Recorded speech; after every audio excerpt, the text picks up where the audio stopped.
Dear friends, today we celebrate the second Sunday of Easter and the Divine Mercy.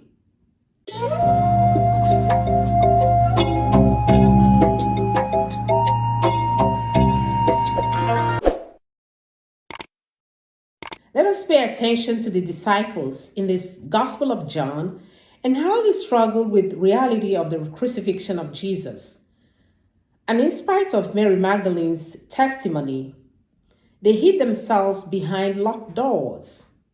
Jesus came in gently, showed himself to them, and instead of asking them why they were hiding or that they should know better, he greeted them with peace, sealed them with the Holy Spirit, and sent them on mission to share the love and mercy of God with all. My reflection and attention was also drawn to Thomas, who was adamant in his lack of faith, doubted the resurrection of Jesus by saying, "Unless I see the holes that nails made in his hands, and can put my hands and finger into the holes they made, and unless I can put my hand into his side, I refuse to believe." Jesus again understood Thomas's frustration and lack of clarity on what is happening and said to him calmly, "Put your finger here. Look here at my hands. Give me your hand. Put it into my side. Doubt no longer, but believe." Friends,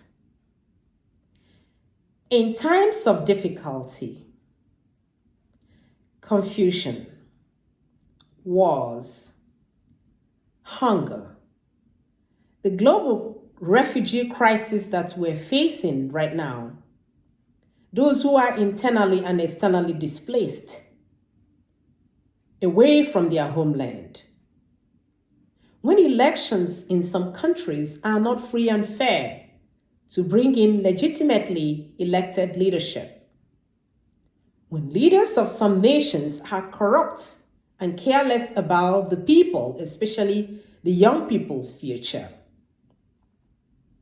when racial, tribal, caste, and religious tension breeds bias, prejudice, injustice, and discrimination, when hurricane and earthquake claim lives, when sickness hits, relationships break down, and the list goes on. Like Thomas in today's gospel, our faith is tested. We question and doubt. Take account of how many times you have said something similar to what Thomas said, and even questioned the existence of the God who allows all the calamity to happen to our lives and in the world.